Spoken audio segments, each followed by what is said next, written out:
성경 말씀은 로마서 8장 13절에서 16절까지 말씀입니다.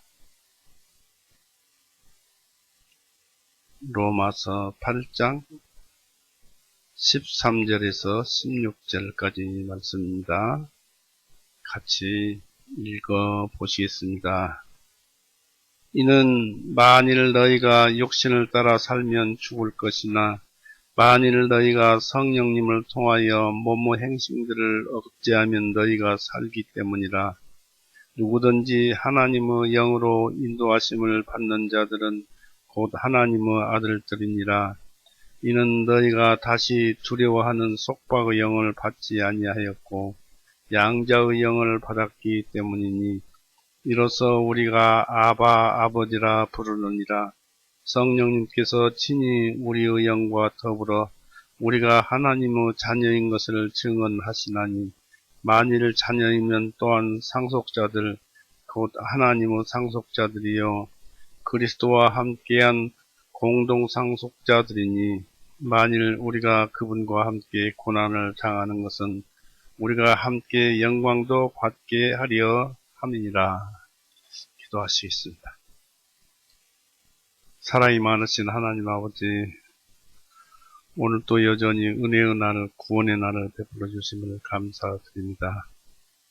세상이 아무리 변하여 가더라도 우리에게는 주님이 계시오니 두려워할 것도 또 괴로워할 것도 없이 오직 주님만 향해서 나아갑니다. 또 주님을 닮아가려고 합니다. 오늘 말씀 속에서도 우리를 발견하고 우리가 어떻게 신앙생활을 해야 할 것인가, 또 우리는 또 어떻게 살아야 할 것인가를 가르쳐 주옵시고, 오늘로 하여금 이 말씀 안에서 주님의 은혜를 깨닫고 기뻐하게 하여 주시옵소서. 언제나 감사드리며 예수님의 이름으로 아버지께 기도 올려 싸움나이다. 아멘. 반갑습니다.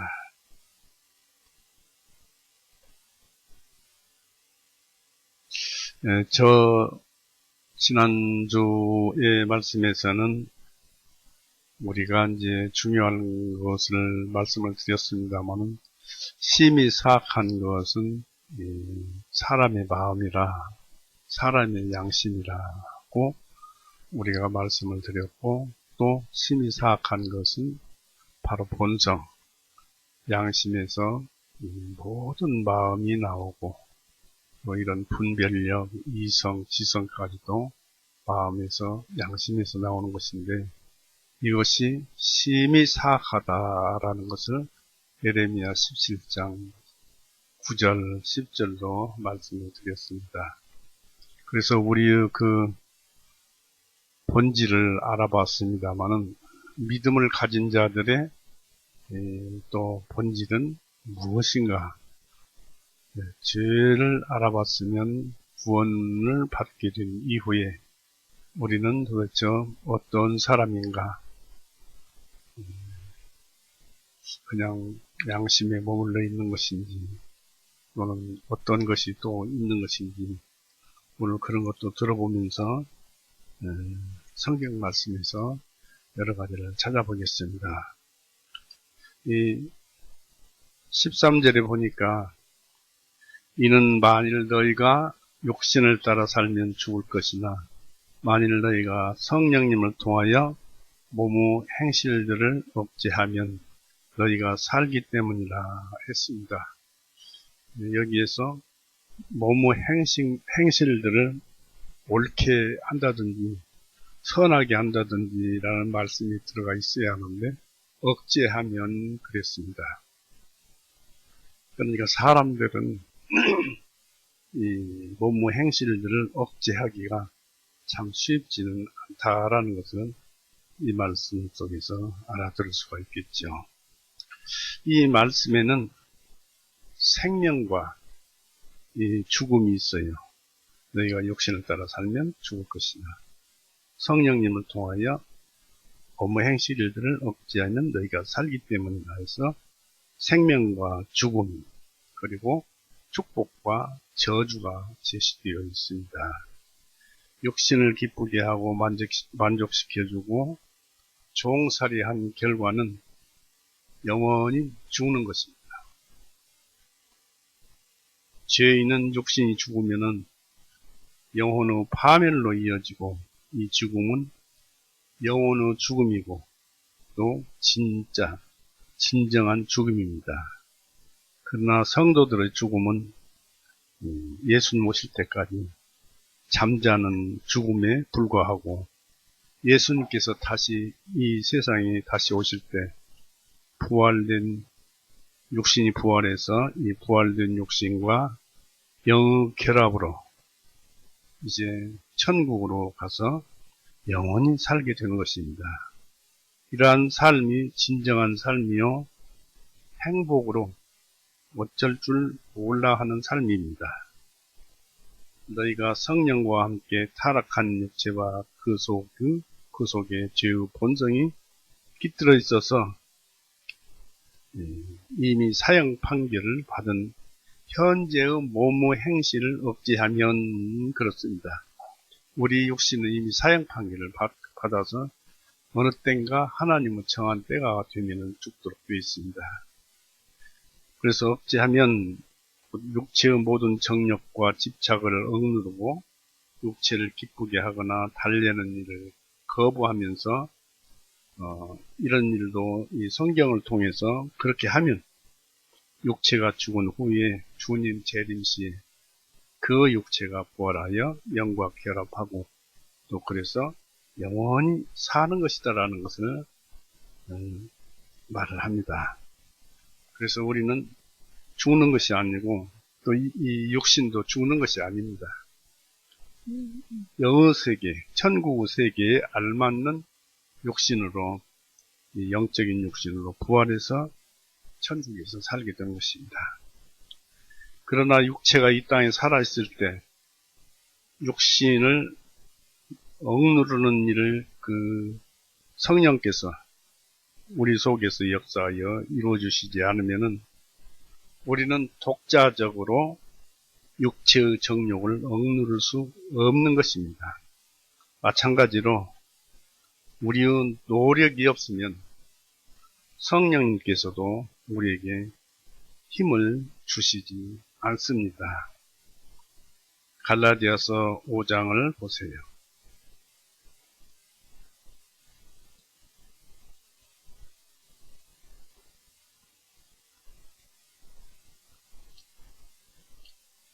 갈라디아서 5장 16절에서 봅니다.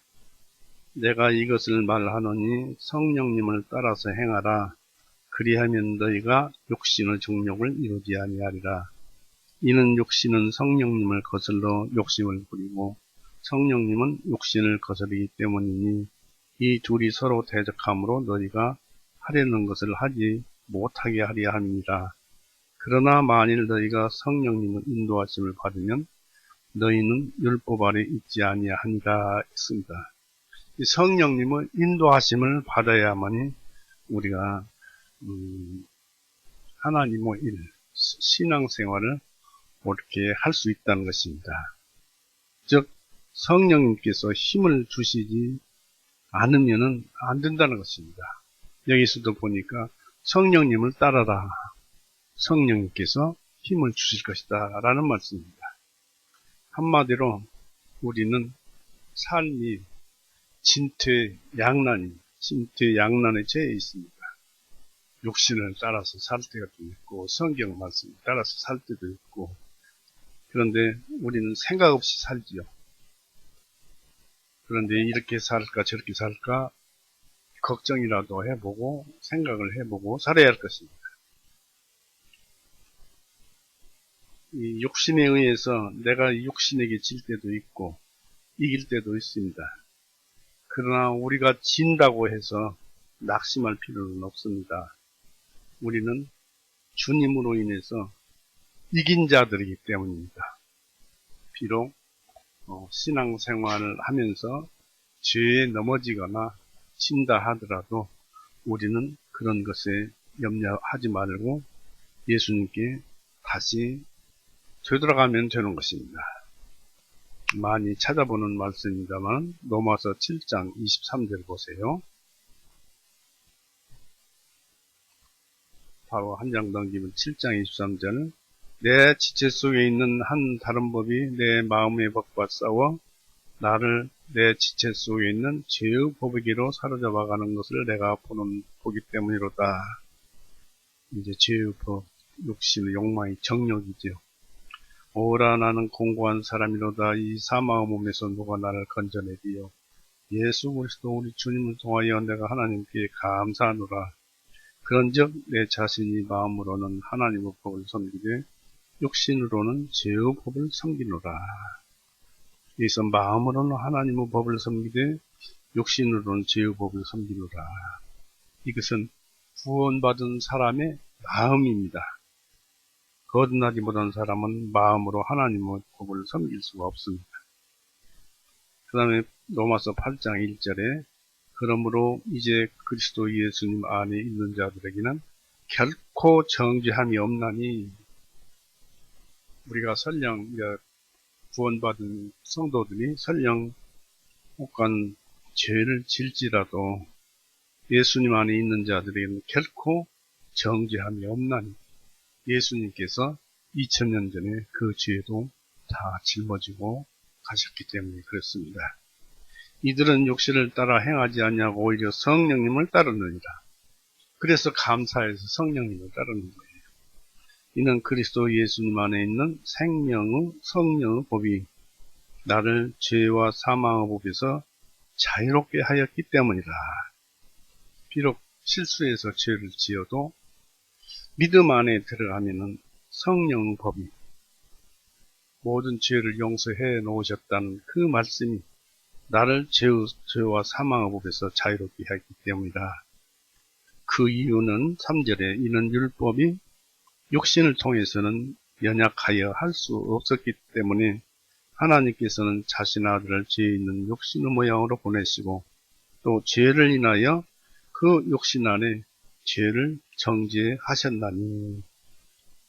그래서 우리가 양심이 이미 타락한 본성이 예수님으로 인해서 예수님 죽으실 때, 피 흘리고 죽으실 때 같이 따라서 죽었고, 율법으로는 도저히 깨끗해질 수 없는 그것을 그렇게 해서 죽으시고, 율법은 정죄밖에 할 수 없고 완전하게 못하는 것을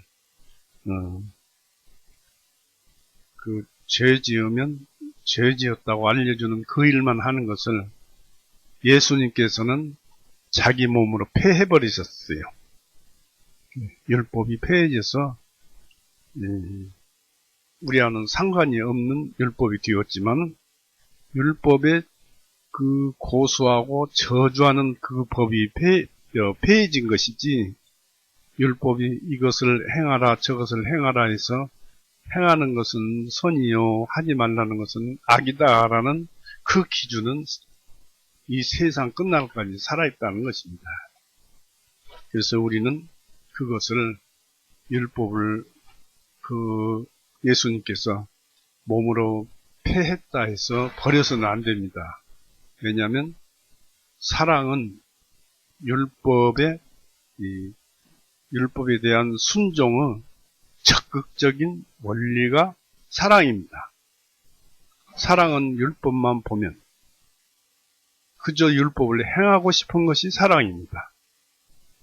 그러니까 율법의 고소나 저주는 상관없지만 율법이라는 기준으로서는 사랑이 그 일을 할 수 있는 방법이 나타나는 것입니다. 그래서 이 율법도 우리에게는 소중한 것입니다. 그것은 또 하나님의 법입니다.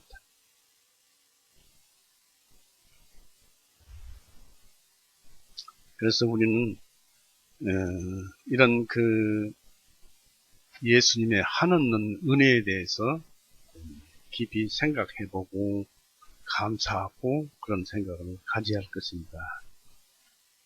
또 그러니까 우리는 믿어진 그대로, 다시 말해서 우리는 생긴 그대로 성령님과 함께 싸우기만 하면 되는 거예요. 죄와 싸우기만 하면 되는 거예요. 그 결과는 이겨져 있습니다. 바로 힘들고 어려울 때는 주님이 나서서 싸워서 이겨주시기 때문에 이겨져 있어요. 그 전에도 찾아봤습니다만 고린도전서 10장 고린도전서 10장을 보시면은 12절에 그러므로 서 있는 줄을 생각하는 자는 넘어지지 아니하도록 주의하라.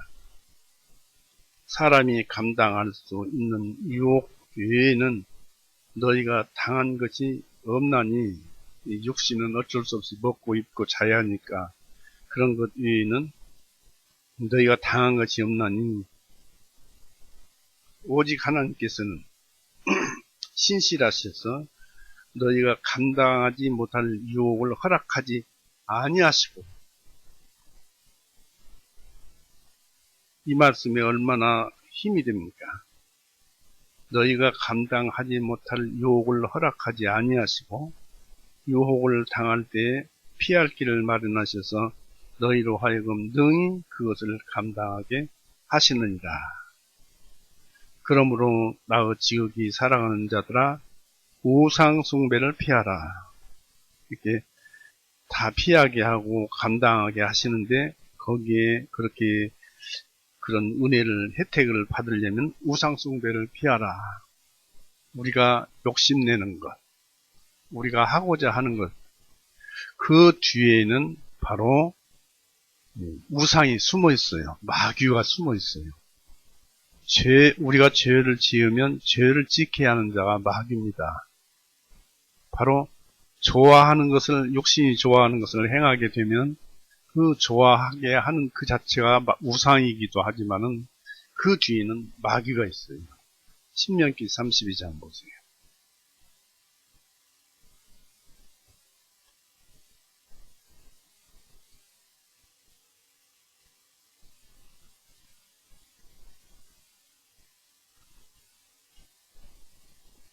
신명기 32장 17절에 그들은 하나님께 희생물을 드리지 아니하고 마귀들에게 하였으니 곧 그들이 알지 못하던 신들에게 하였으며 너희 조상들도 두려워하지 아니하였던 새로 새긴 새 신들에게 하였으니. 그러니까 새 신들은 사람이 만들어내는 거예요. 즉 마음속에서 만들어내는 것입니다. 이것은 누가 그렇게 해주는가? 마귀가 그렇게 한다.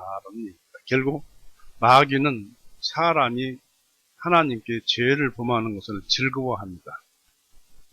그것으로서 이 죄인들은 이 마귀에게 마귀를 섬기는 거예요.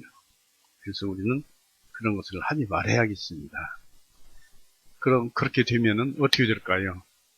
바로 모든 시험당함을 하나님께서 감당하시고 당할 때 피할 길을 내주시고 그렇습니다. 그래서 우리의 믿음을 더욱 굳건히 하고 지켜야 할 것입니다. 다시 로마서 8장 14절 16절에서는 16절에서 말하는 여기에서 주 말씀이 양자의 영입니다. 입양의 영, 양자의 영 그렇게도 말을 합니다. 누구든지 하나님의 영으로 인도함을 받는 자들은 곧 하나님의 아들이라고 했습니다. 양자영을 받았다라고 합니다. 그래서 이 양자의 영을 우리는 생각해 봐야 할 필요가 있습니다. 믿는 자들에게는 양자로 받아주시는 하나님의 엄청난 은혜와 이런 은혜를 누리는 특권이 주어져 있습니다. 누구든지 하나님의 영으로 인도하심을 받는 자들은 곧 하나님의 아들들이니라고 했습니다. 이 아들들의 특별한 성품은 이게 이제 우리의 새 성품인데 이 아들들의 특별한 성품은 아들들이 하나님의 영으로 인도함을 받는 자들입니다. 비유로 학생이 배움에 있어서 선생의 인도를 받고, 여행자가 안내자의 인도를 받고, 복무 중인 이 사병이 장교의 인도를 받는 것과 같습니다. 여기서 특이한 점은 짐승처럼 끌려다니지 않고 즐거움으로 자발적으로 끌려다닌다는 것입니다. 이성적인 피조물로서 사랑의 매는 그 줄에 의해서 끌려다니는 것입니다. 이게 그리스도인입니다. 누구에게? 바로 예수님에게, 성령님에게 우리는 그렇게 끌려다니고 있습니다. 이 하나님의 영으로 인도를 받는다는 것이 모든 참된 성도들의 틀림없는 특성입니다. 거듭났다, 다시 태어났다는 그렇습니다. 믿는 순간 자신을 굽혀서 하나님의 영의 안내를 받기로 했으므로 순종하는 가운데 안내를 받는 것이요, 모든 진리와 모든 의무에 있어서 즐겁게 자발적으로 따라가는 것입니다. 이 아들들의 특권은 바로 하나님의 아들들이니라 라고 기록된 대로 곧 입양에 의해서 하나님의 가족으로 되어집니다. 다시 태어나야 구원의 복음이 믿어져서 다시 태어나야 입양이 되는 것인데, 그 입양에 의해서 하나님의 가족으로 되어지고 그분의 자녀로서 사랑함과 소유, 대상이 되는 것입니다. 여기서 하나님께서 사랑하시는 분은 오직 예수님 한 분뿐입니다. 하나님은 오직 세상 사람을 사랑하는 것이 아니고 오직 한 분, 예수님만 한 분만 사랑하십니다. 그런데 우리를 왜 자녀로 삼으셨을까요? 그것은 하나님의 성품 탓입니다. 예수님의 성품 탓입니다. 예수님께서 죄 많은 인간들을 위해서 긍휼과 사랑과 의로우심 때문이었습니다. 그래서 골고다에서 피 흘리고 죽으시고 온 세상의 죄인들을 용서해 놓으셨습니다. 그것도 2000년 전부터 예수님 오실 때까지입니다. 또 이러한 사실을 알고 믿는 자들에게도 믿을 때 당신은 성품을 주셔서 믿는 자들 마음속에 새기고, 하나님은 새겨진 성품, 예수님의 그 성품을 보시고 믿는 우리를 입양하여서 양자로 인치시고 비로소 아들로서 사랑을 하여 주십니다. 그러니까 우리가 예수님의 죄사함을 믿음으로 인해서 믿는 것이 바로 우리의 성품이 되는 거예요. 예수님의 죄사했던 모든 업적들이 우리의 성품이 되는 거예요. 그것은 예수님의 행함이었어요. 예수님께서 말씀하시기를 내가 너희에게 말한 것이 영이요 생명이라고 그랬습니다. 바로 이 말씀이 영이요 생명이 되어서 믿을 때 우리 속에 그 생명이 들어오고, 또한 성품이, 예수님의 성품이 우리 안에 들어오게 됩니다. 그럴 때 하나님께서 우리를 받아들입니다. 입양해서 양자로 인치시고 비로소 아들로서 사랑을 하는데, 우리 안에 예수님의 성품이 있기 때문에 우리를 사랑하시는 거예요.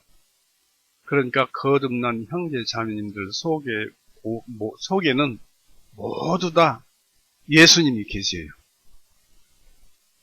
그래서 형제 자매를 함부로 대해서는 안 되고 형제 자매를 사랑해야 할 이유가 또 거기에 있습니다.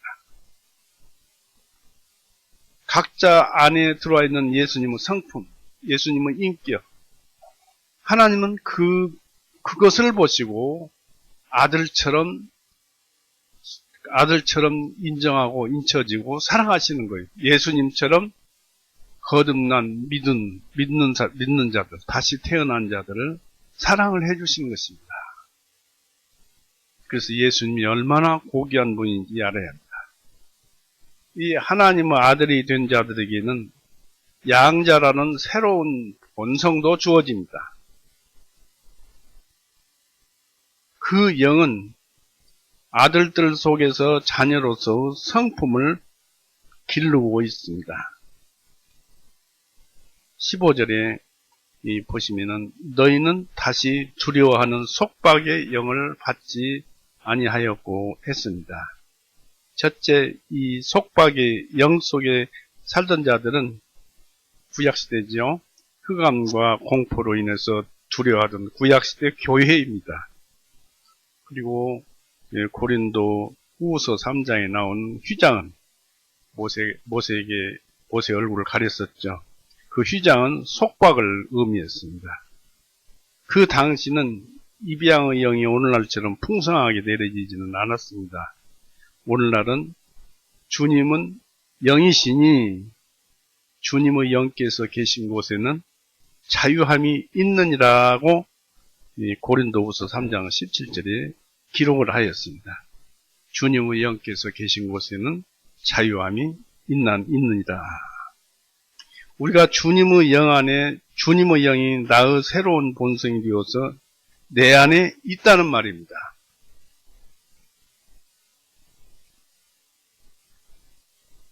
주님의 영이 나의 새로운 본성이 되어서 내 안에 있다는 말입니다. 주님의 영은 어떤 것일까요? 예수님께서 이 세상에 왔다가 하늘까지로 다시 올라가신 그때까지 모든 말씀들과 행함들과 또 그분의 영은 예수님의 말씀이잖아요. 요한복음 6장 63절 한번 볼까요?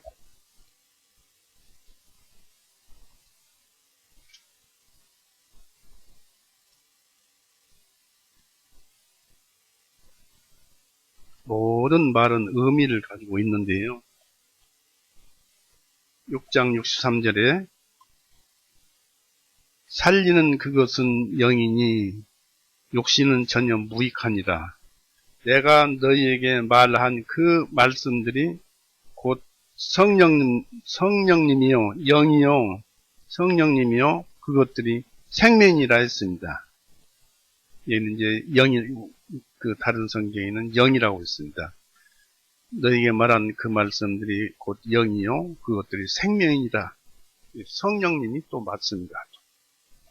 그러나 여기서 영이라고 하는 것은 성품을 얘기합니다. 바로 예수님께서 말씀하신 그 말씀 속에는 그 복음 속에는 교훈이 들어있고 교훈에는 뜻이 마음이 담겨져 있는데 그게 예수님의 마음이에요. 그것이 우리 마음에 들어와 있으면은 그 마음이 영이에요. 예수님의 영.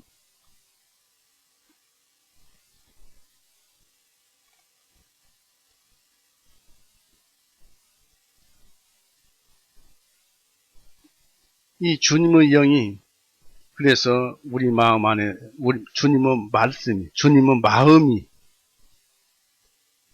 우리 마음 안에 들어오면 그 주님의 영이 우리 마음에 들어오는 것입니다. 그리고 그 주님의 마음은 우리 속에서 떠나가지 않으니까 영원히 같이 있게 됩니다. 그래서 새로운 본성이 되어서 내 안에 있다는 말입니다. 율법과 양심은 상처를 열어놓기만 하지 치료하는 데는 효과가 미미했기 때문입니다. 그러나 이제 복음 안에 있는 우리는 더 이상 그런 시대에 살고 있지 않습니다. 즉 믿음이 있는 자는 속박의 영이란 무서운 영 안에 사는 것이 아닙니다. 우리들 대부분이 다시 태어나기 전에는 속박의 영 아래서 살았습니다. 믿음이 오기 전에는 죽음을 무척이나 두려워했었습니다. 사도행전 2장 37절 보세요. 이렇게 하는 것이 속박의 영이 하는 일입니다. 2장 37절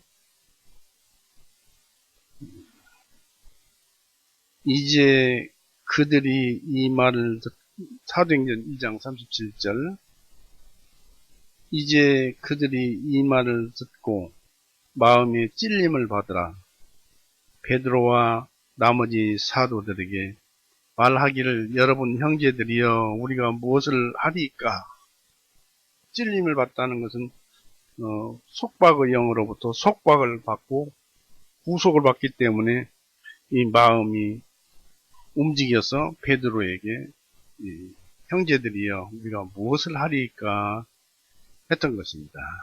또 사도행전 9장 56절 보세요.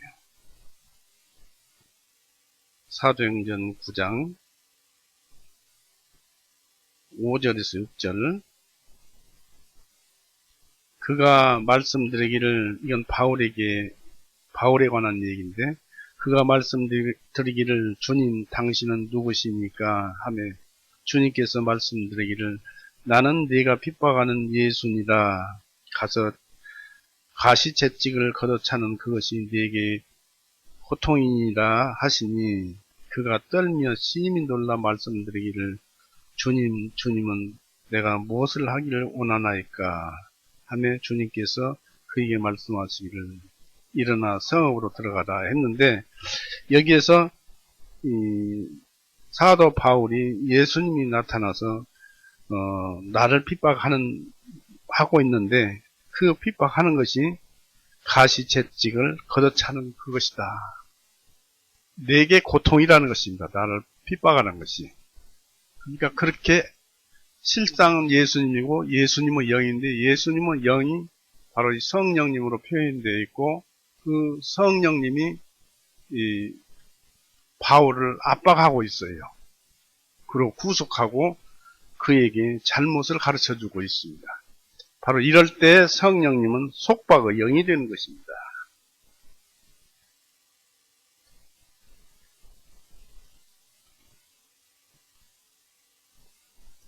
그래서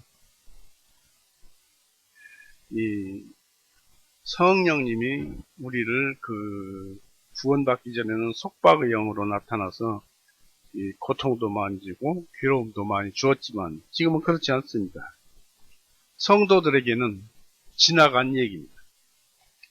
이 속박의 영에 의해서 우리를 중보자 그리스도에게 보내시고 또 중보자인 그리스도께서는 입양의 영에 의해서 우리를 아버지로서 하나님께 되돌려 보내십니다.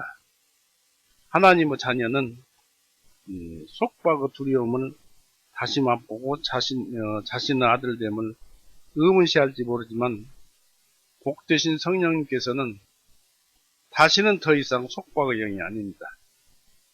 계속해서 성령이 속박의 영이 된다는 것은 성경의 취지와 맞지 않고 또 비진리로서 있을 수가 없습니다.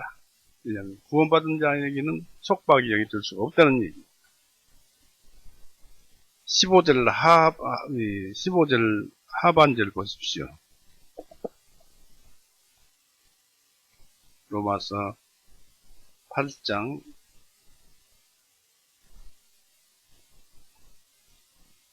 15절 하반절에 아니하였고 다음에 양자의 영을 받았기 때문이니 이로써 우리가 아바 아버지라 부르니라 했습니다. 다시 읽어보고 15절 절체를 읽어보면 너희가 다시 두려워하는 속박의 영을 받지 아니하였고 양자의 영을 받았기 때문이니 이로써 우리가 아바 아버지라 부르느니라. 예수님이 하신 일을 그것이 이제 예수님의 영인데 그것을 믿어서 이제는 입양을 해서 양자가 되었기 때문에 하나님을 아버지라고 부른다고 여기 기록되어 있습니다. 인간들로서는 그 입양 수속을 제시해 보여줄 수는 있지만 그러나 양자의 영, 곧 자녀의 성품을 주시고 입양해 가는 것은 하나님의 대권입니다. 인간의 영이 하나님의 자녀들 속에서 하나님을 아버지로 섬기게 하는 그 효성을 발동시키고 있는데 이 아버지로서 그분을 즐거워하며 아버지로서 그분에게 의지하는 일이 바로 양자의 영에 의해서입니다. 이 양자의 영이 우리의 새로운 본성이요. 거듭난 자는 그것이 우리의 성품이 되어 있어요. 그것이 우리의 성품입니다.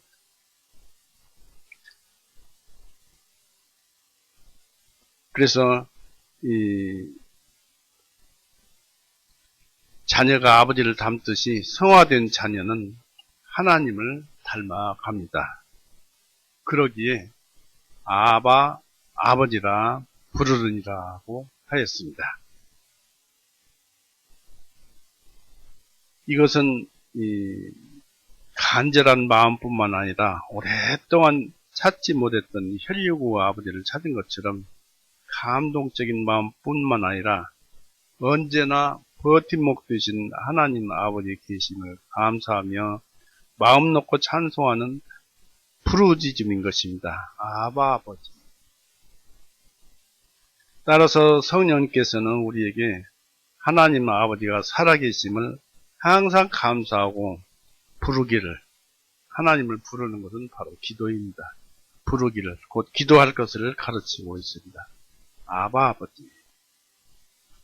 여러분에게 이 믿음과 함께 예수님의 말씀이 들어왔고 예수님의 영이, 살아계신 예수님의 영이, 말씀이 들어오면 그것은 예수님의 영인데 그 영이 들어와서 여러분 안에서 역사하시면은 비로소 하나님의 사랑을 받고 하나님을 아버지라고 부를 수 있고 참 하나님 계신 것을 알 수 있고 볼 수 있는 것입니다.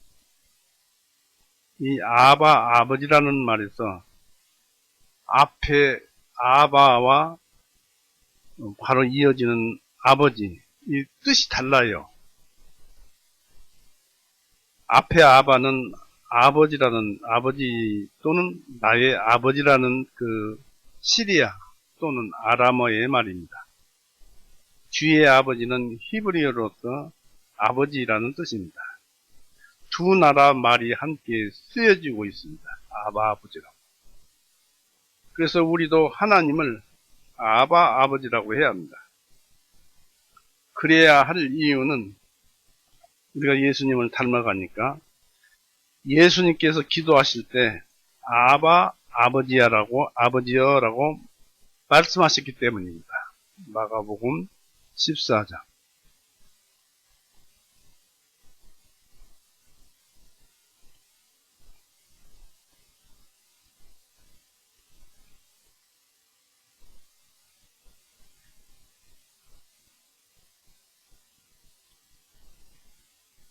마가복음 14장 36절. 말씀하시기를 아바 아버지여, 아버지께서는 모든 것들이 가능하오니 이 잔을 내게서 거두어 주옵소서. 그러나 내가 원하는 대로 하지 마옵시고 아버지께서 원하시는 대로 하옵소서 하시고 했습니다. 여기서 아바 아버지여 했기 때문에 우리도 그렇게 불러야 한다. 그런 얘기입니다.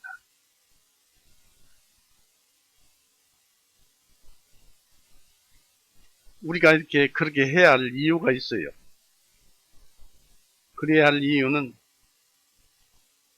예수님께서 그렇게 하셨기 때문이지만은 우리가 예수님의 아들의 영을 우리 마음속에 담았기 때문에 그렇습니다. 예수님이 우리 안에 들어와 계시기 때문에 그렇습니다.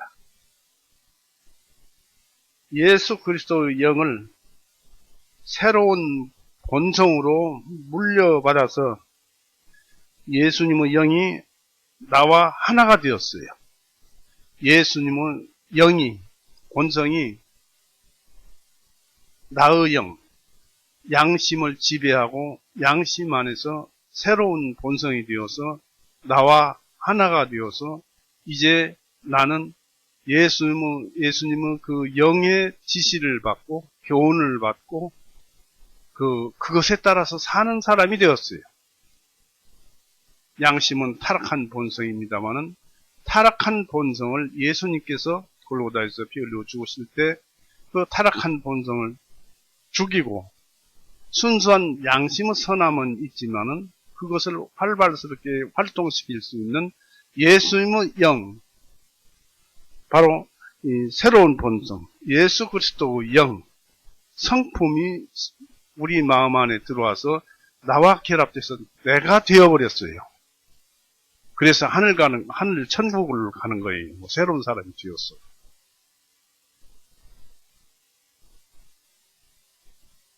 갈라디아서 4장 6절 한번 보십시오.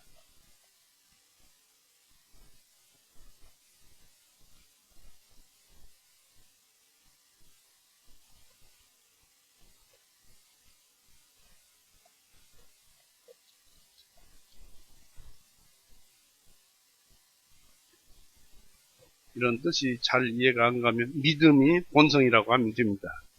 갈라디아서 4장 6절을 너희가 아들들이므로 하나님께서 자기 아들의 영을 너희 마음속으로 보내시어 그랬지요. 하나님께서 자기 아들의 영, 예수 그리스도의 영을 우리 마음속으로, 우리 양심속으로, 우리 마음속으로, 내 속으로 보내시어 아바 아버지라 부르게 하셨느니라 했습니다. 갈라디아 4장 6절 그렇게 기록되어 있습니다. 우리 안에는 모두 다 믿는 자들은, 다시 태어난 자들은 다 예수님의 영이 계십니다. 한마디로 예수님의 마음이 계십니다. 아바 아버지라는 이 말은 사랑 어린 보채미요, 거기에 딸린 그 믿음을 강조하는 것입니다. 어린아이들은 아버지에게 무엇을 요구할 때 그저 흔히 하는 말로 아빠 하면 그만입니다. 이보다 더 큰 웅변은 따로 없습니다. 이와 같이 우리는 하나님을 직접 이 성경에서 알았으니까, 우리 속에 예수님이 계시고 영이 계시고 하나님이 우리를 사랑하고 계시니까, 그분이 하나님이니까 하나님을 만나보세요. 하나님 하고 불러보세요. 여러분 그 심령, 여러분이라는 그 존재 속에 그리스도의 영이 있기 때문에 하나님 아버지 하고 부를 수 있는 완전한 자격이 주어졌고, 하나님은 그렇게 인쳐서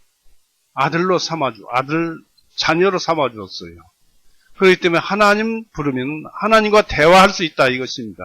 하나님을 두려워하지 말고 무서워하지 말고 하나님께 가까이 나가자 그런 얘기입니다. 말씀도 잘 듣고.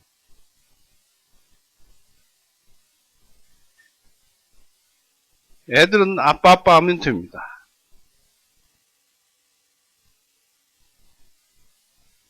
그리고 또 이 아버지는 입양이 그 시리아인이나 유대인이나 그 두 가지 언어로 기록되어 있기 때문에 유대인이나 이방인 모두에게 공통적이라는 그런 뜻입니다. 유대인들이 아바라고 부를 수 있고 이방인들은 아버지라고 부를 수 있는 것입니다. 그리스도 예수 안에서는 유대인이나 헬라인이 구별이 없기 때문이라고 갈라디아서 3장 28절에 기록되어 있습니다. 16절에서는 이 성령님께서 친히 자녀 관계를 증언하고 있습니다. 앞에서 즉 14절에서 말한 성령은 성화자로서 성령이 하시는 일이고, 16절에서 일은 보혜사, 곧 위로자의 영, 위로자로서 성령이 하시는 일입니다. 16절을 한번 보실까요? 16절에 성령님께서 친히 우리의 영과 더불어 우리가 하나님의 자녀인 것을 증언하시나니, 우리 안에 들어온 예수님의 영, 아들의 영, 그분이 또 성령님이, 예수님의 영이 나의 영과 함께 이 복음이 믿어지는 순간에 하나님을 아버지라고 부르고 증언을 하고 있잖아요. 하나님이 우리 아버지다. 또 하나님도 그걸 받아주시고. 그래서 우리는 그 예수님의 영, 또 그 양자의 영, 이게 우리의 새로운 본성이 되어서, 즉 보혜사 1호자가 우리의 본성이 되었어요. 그래서 그 본성이 되었기 때문에 그 본성 속에서 우리가 하나님의 자녀라는 것을 증언하는 것입니다. 성령님이 증언을 하고 나도 하나님을 아버지라고 부르고 그렇습니다. 많은 사람들이 자신의 선한 상태에 대해서 자기 영의 증거는 받고 있지만은 여기에 성령님의 증거는 일치하지 않습니다. 그들은 하나님께서 평화를 말씀하지 않았는데도 스스로에게 평화를 말을 합니다. 그러나 다시 태어난 자들은, 믿는 자들은 하나님의 영이 그들 속에 있어서 그들의 영과 함께 증거하고 있습니다. 물론 이것은 무슨 특별 계시를 통해서 하시는 것이 아니라 성령님의 일상적인 일을 통해서 하시고 있으며 곧 영혼에게 평안을 말해주며 또 위로를 주는 방법을 통해서 증언하십니다. 바로 우리의 삶 속에서 나와 예수 그리스도의 영이 보혜사가 함께 우리 삶 속에서 드러냅니다. 하나님의 자녀인 것을 드러내면서 살아가고 있어요. 그런데 자신이 하나님과 함께 하나님을 드러내는 줄도 모르고 살아간다는 것은 이제 우리가 생각해 볼 점이 있죠. 좀 신앙생활을 깊이 생각을 해봐야 할 것입니다. 그리고 이런 증거는 언제나 기록된 성경 말씀과 일치하고 따라서 성화의 근거를 두고 있습니다. 왜냐하면 마음에 있는 성령은 말씀의 성령을 거칠 수 없기 때문입니다. 성령님께서는 자녀의 성품과 성향을 가지지 못한 자들에게는 어느 누구에도 하나님의 자녀라는 그 특권을 증거해 주시지는 않습니다. 이제 좀 더 확실히 알고 싶어서 갈라디아서 4장 5절, 6절 보시겠습니다.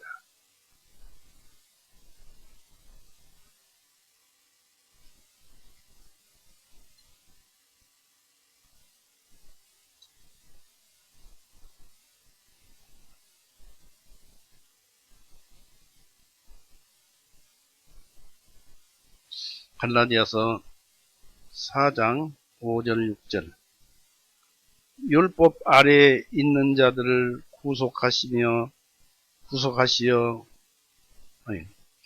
갈라디아서 4장 5절, 6절. 율법 아래 있는 자들을 구속하시어 우리로 하여금 아들들로 입양되게 하려 하십니다. 너희가 아들들이므로 하나님께서 자기 아들의 영을 너희 마음속으로 보내시어 아바 아버지라 부르게 하셨느니라 했습니다. 로마서 8장 14절 16절 말씀과 같죠. 예수님께서 인성을 입으시고 우리를 위한 고난과 죽음을 감수하신 것은 이로써 예수님께서 우리를 하나님의 진노와 도덕법의 저주로부터 구원하시기 위한 것이었습니다. 주님께서 구원하지 않으셨다면 우리는 여전히 죄인으로 있을 수밖에 없었습니다. 그러나 인간을 하나님의 진노에서 구원하시는 것은 이 그리스도 목적의 일부였고 또 다른 자비가 있는데 이것은 우리에게 양자의 자격을 주시기 위한 것이었습니다. 죄도 용서해주고 하나님의 자녀로 받아주고 그것입니다. 이 그리스도께서 나타나신 때에 수여되기 위하여 보존되고 있었습니다. 그런 것들이. 그리스도가 오시기 전 한동안은 이 구약교회는 더욱 비참한 상태에 있었습니다. 이런 차목상은 더 좋은 교회로 하여금 구약교회를 대신하기 위한 것이었습니다. 왜냐하면 그리스도는 우리를 구원하시고 우리를 아들의 명분을 얻게 하기 위해서 보내심을 받으셨기 때문입니다.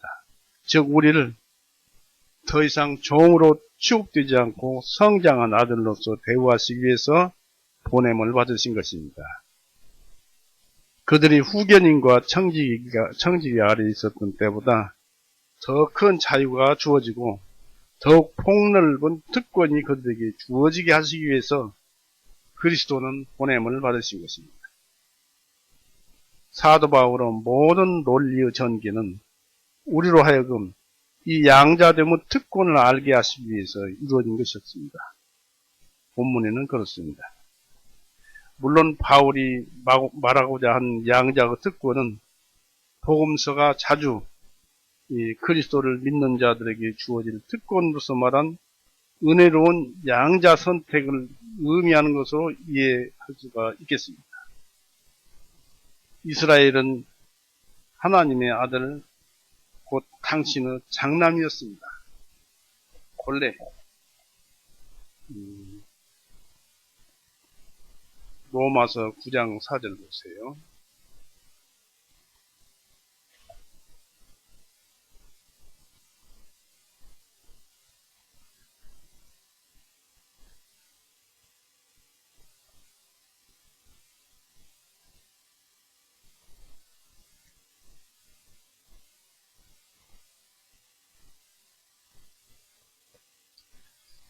구장 4절에 그들은 이스라엘 사람들이라 그들에게는 양자 사무심과 아들이죠. 사무심과 영광과 언약들과 율법을 주신 것과 하나님을 섬김과 약속들에 속해 있었고 했습니다. 출애굽기 4장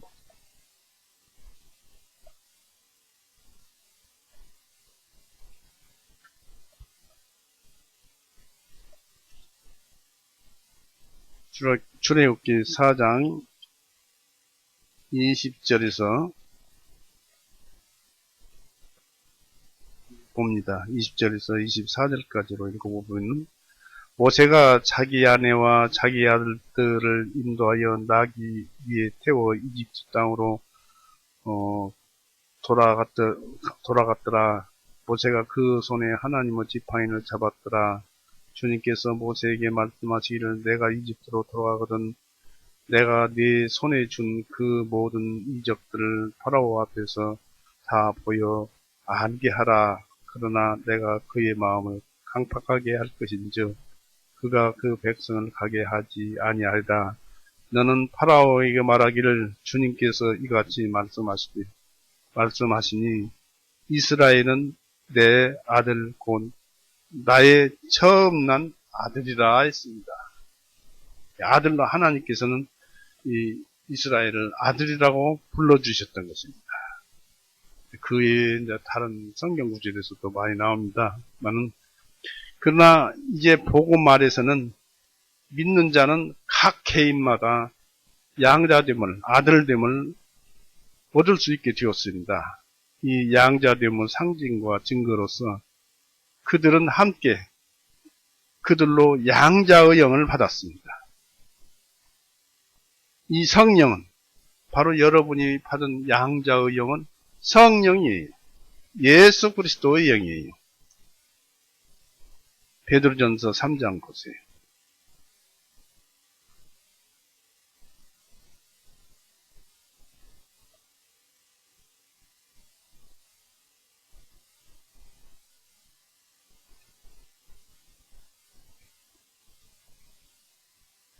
베드로전서 3장 18절 이는 그리스도께서도 죄들을 위하여 한 번 고난을 받으시어 의인으로부터 불의한 자들을 대신하셨기 때문이니 육신으로는 죽임을 당하시고 성령님으로 살림을 받으셔서 예수님은 성령님으로 살림을 받으셨어요. 여기서 나온 대로 어떤 사람은 이것을 이제 성령님이 살리셔서 뭐 이렇게 하는데 그건 잘못된 해석이고, 성령님으로 예수님께서 되살아나신 거예요. 그 성령님으로 되살아난 그 영이 우리 안에 와서 새로운 본성이 되어 있다 이것입니다.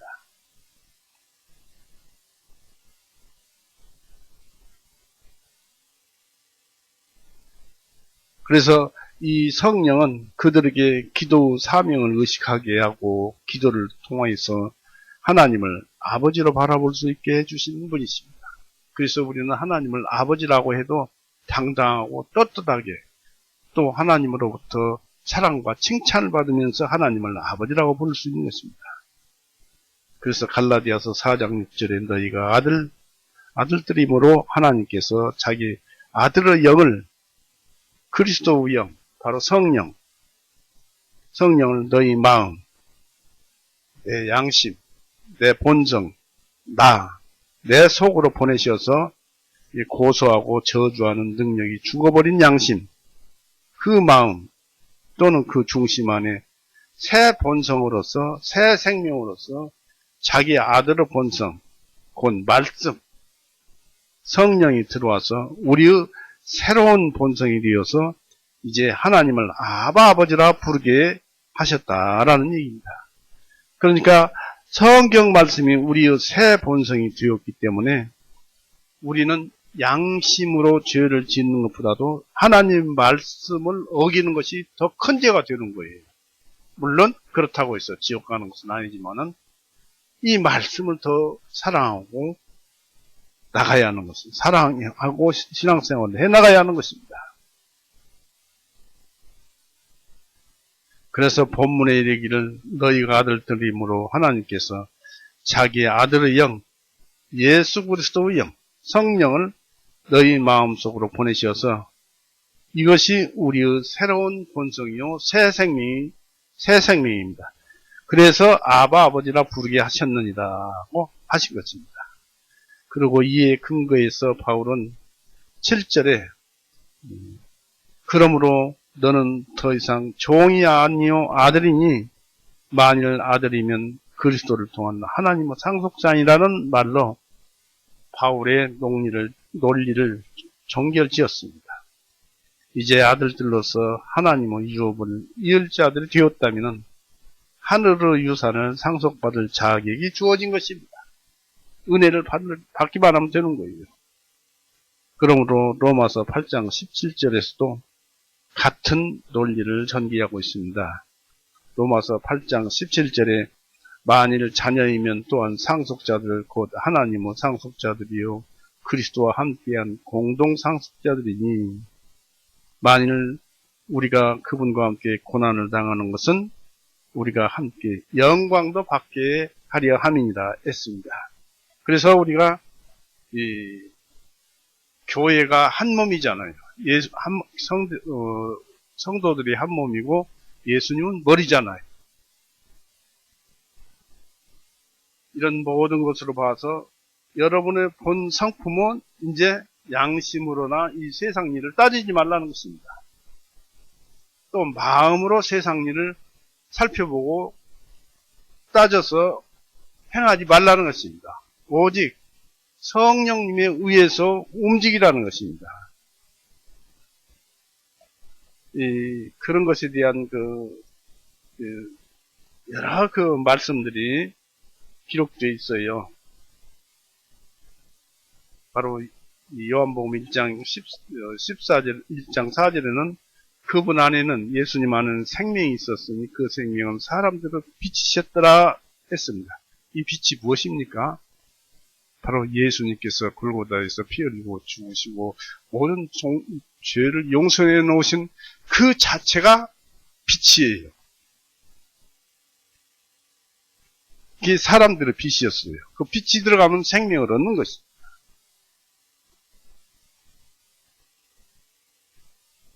그래서 예수님께서는 우리에게 이런 그 양자되는 자격을 주시기 위해서 자기의 영, 자기의 그 고통스러운 그런 고난을 받으시고 우리의 죄를 용서해 놓으신 그것을 우리 마음 안에 새겨 넣으셨어요. 그래서 갈라디아서 3장에서는 사도 바울이 내가 예수 그리스도 흔적을 지녔느니라고 또 기록된 것도 있습니다. 그래서 이제 우리는 새로운 본성이 무엇인지를 알았어요. 무엇인지 알았으니까 우리는 새로운 본성대로 살아갑시다. 다시 말해서 양심으로 살려고 하지 말고 양심이 이게 옳은가 틀린가를 묻기 전에 양심에게 묻기 전에 내 안에 계신 예수님에게 묻고 또 성경책을 보아서 성경의 기준을 두고 묻고 그렇게 살아가자는 것입니다. 그것이 오늘 말씀의 주제이고 오늘 말씀은 이렇게 해서 마치겠습니다. 같이 기도하시겠습니다. 살아임하신 하나님 아버지, 지극히 사악한 또 타락한 우리의 본성에서 하나님께서는 선하게 주셨지만 그렇게 타락해서 악한 본성에서 이제는 하나님의 마음을 우리 속에 심어주시고 그와 내가 합하여 하나가 되어서 하나님을 아버지라 부르게 하셨습니다. 우리가 이것을 알았으니까 또 알게 해주셨으니까 그 마음에 따라서 성령님은 마음에 따라서 또 성경 말씀에 따라서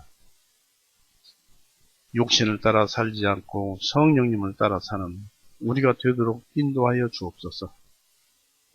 아무리 힘들고 어려워도 모든 일을 주님께서 이겨놓으시고 우리에게 그것을 다 주시는 분이시기에 우리가 안심하고 세상을 살아가는 줄 압니다. 언제나 감사드리며 우리의 갈 길을 더욱더 풍성하게 인도하여 주시옵소서. 감사드리며 예수님의 이름으로 기도드렸사옵나이다. 아멘. 찬송 한 곡 하시겠습니다.